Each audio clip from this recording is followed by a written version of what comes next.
voisin qui a envoyé à manger pour nous. Et là, tu m'as félicité. Mais, ça fait partie akhlaq. Que Mohamed Hani rahmatullah alayhi raconte une histoire ajib. À l'époque, en Inde, il dit que dans un village, il y avait 2 personnes qui vivaient. Le mari et la femme, très pauvres. Ils n'ont pas beaucoup de moyens. Alors, il dit que le mari, il souhaitait manger du poulet. Hein, nous, machallah, quand on veut, on mange. À l'époque, c'était pas comme ça. Alors, il a fait des économies pendant de longs jours, jusqu'à ce qu'il puisse acheter un poulet. Et il a amené à la maison, il était content. Il a dit à sa femme comme ça que voilà, j'ai laissé le poulet, prépare, ce soir on va manger. Il est parti heureux. Il dit ce soir on va manger de la viande. Le soir, lorsqu'il retourne, il prend le premier lourma, la première bouchée. C'était trop salé. Sa femme a mis trop de sel dedans. Alors, il a mangé puis il a posé. Il a dit à sa femme, je me sens pas bien. J'arrive pas à manger. Écoutez bien, Mohamed Hani raconte cela. Il dit que cet homme, ensuite, il est décédé. Quelqu'un l'a vu en rêve. Il a dit, comment ça s'est passé avec Allah? Il a dit, tu vois, ce jour-là, quand j'ai mis cette bouchée j'ai mangé, j'ai trouvé trop salé, j'étais en colère. Il dit, tout ça, l'effort que j'ai fait là, regarde manger là où ça est arrivé. Il a dit, mais j'ai rien dit. Parce que je n'ai rien dit ce jour-là, Allah, il m'a pardonné. Ça, c'est le caractère, le akhlaq que l'islam nous montre. Maulana Hani rahmatullah alayhi, il explique. Il dit comme cela que les disputes, c'est normal, ça dans un couple. Il y a 2 personnes qui vont vivre ensemble, 25 ans, 30 ans, 35 ans. Ça arrive des jours, je me réveille avec une migraine. Ou bien, j'ai beaucoup de travail. Ou bien, là, tu as des soucis. Et qu'il y a eu une petite dispute. Il dit, mais à chaque fois, il y a une petite dispute et ensuite on se réconcilie. Une petite dispute et puis on se réconcilie. Il dit, un couple comme ça, il va tenir jusqu'au Qiyamah. Inch'Allah. Et Allah subhanahu wa ta'ala, Allah tabarak wa ta'ala, il va faire que ce couple-là, il va rentrer dans le Jannat, Inch'Allah. Et là, Maulana Ali rahmatullah alayhi, il met le doigt sur quelque chose de très important. Il dit, quand est-ce que le couple est en péril? Lorsqu'il y a une des 2 personnes du couple qui se sent supérieure, qui n'est jamais prêt à faire le pas vers l'autre en disant, écoute, aujourd'hui c'est moi, effectivement j'étais dans l'erreur, j'étais en colère, j'aurais pas dû te parler comme ça, j'aurais pas dû faire telle chose, excuse-moi. Mais ce fait de s'excuser, ou bien de venir en apportant un cadeau pour présenter ses excuses, il n'y a rien, il n'y a pas de mal dedans. Mohamed Hani rahmatullah alayhi dit que dans un couple où on se croit, moi je suis meilleur, moi je suis comme ça, moi je suis comme ça. Il dit, difficilement ça va marcher. Et le souci, c'est que lorsque l'on devient comme cela, on agit avec orgueil vis-à-vis de son conjoint ou de sa conjointe. Et c'est dès lors que l'on a tendance à banaliser le talaq. Et lorsque je donne talaq à une femme et qu'elle est innocente, un mufti de l'Inde, qui a fait ses études à Saharanpur. Il nous racontait, il disait que son professeur s'appelait Mufti Yahya, à Saharanpur, et que quand on fait des études de Mufti, il y a le Mufti principal, et puis les élèves qui font les études de Mufti, eh bien lorsqu'on envoie les fatwas, on pose des questions, il donne aux élèves pour traiter, et puis il regarde si c'est bon, si c'est pas bon. Alors il y a quelqu'un qui a envoyé une fatwa, il a dit que voilà, j'ai donné 12 talaq à ma femme. 12. Et j'ai 8 enfants. Trouvez une solution pour que ce talaq-là ne compte pas. Il n'y a pas de solution. C'est fini, c'est mort. Cette femme, pour toujours, elle est haram pour toi.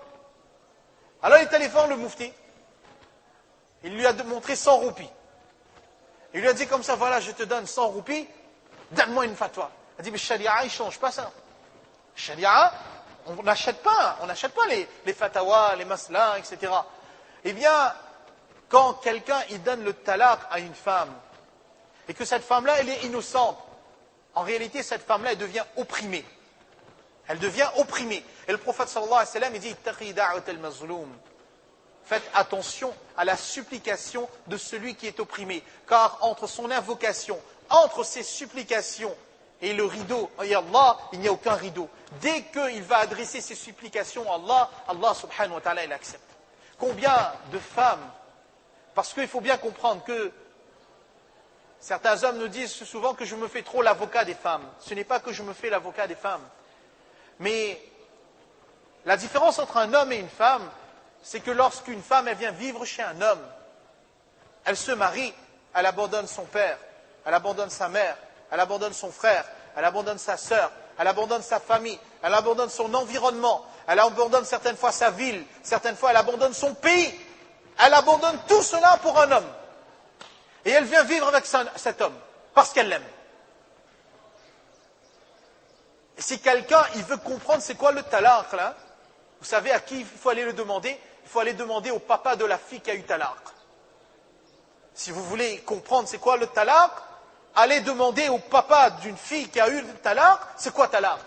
Que cette fille que j'ai grandi, que quelqu'un il a grandi, il lui a donné une éducation, il a envoyé madrasa, il a envoyé l'école, il lui a expliqué quel respect tu dois avoir pour ton mari. Un beau jour, on frappe à la porte, ça s'est passé comme ça une fois à Saint-Denis.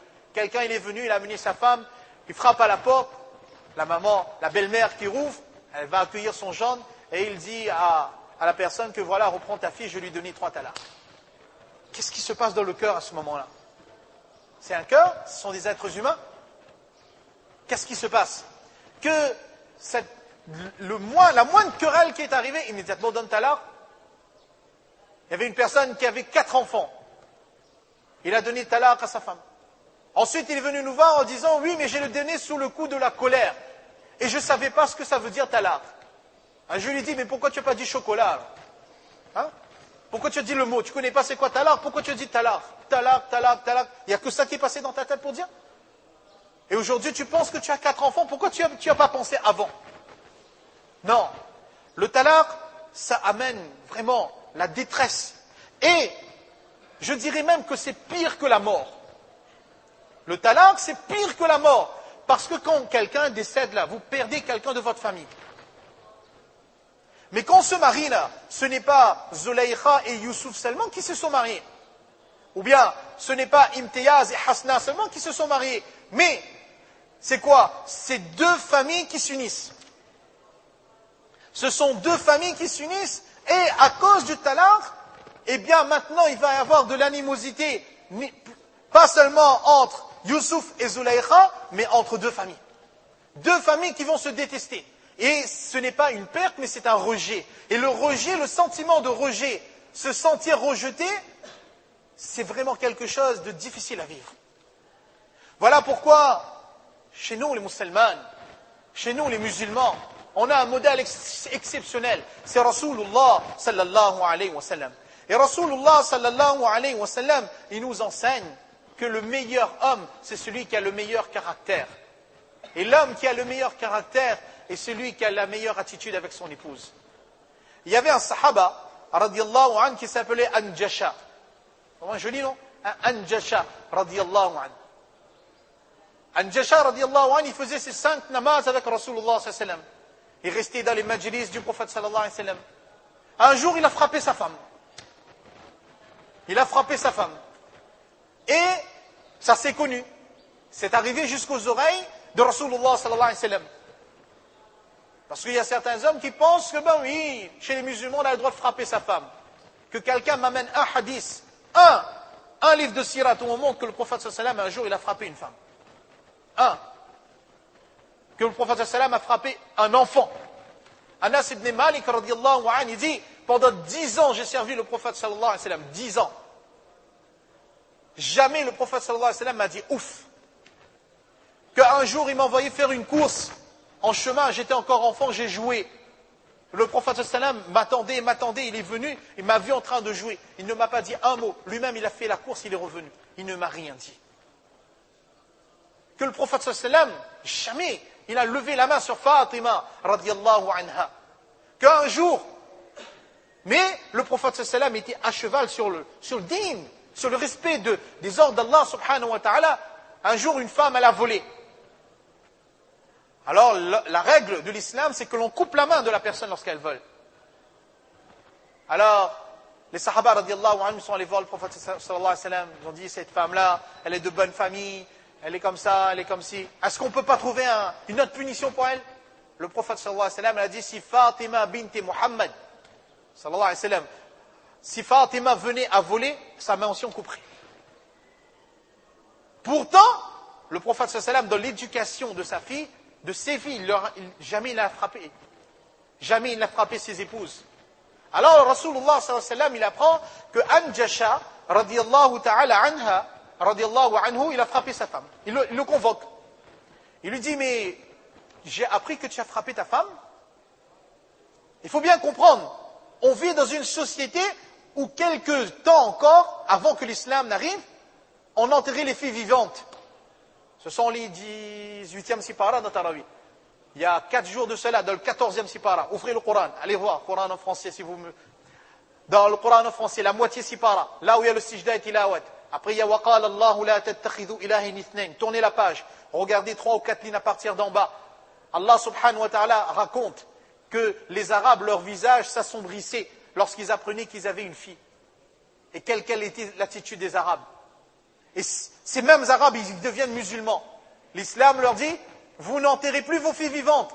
Ce sont des êtres humains, vous devez de les respecter. Et là, il y en a un, il a embrassé l'islam, il a frappé sa femme. Rasulullah sallallahu alayhi wa sallam l'appelle, lui dit, tu as frappé ta femme?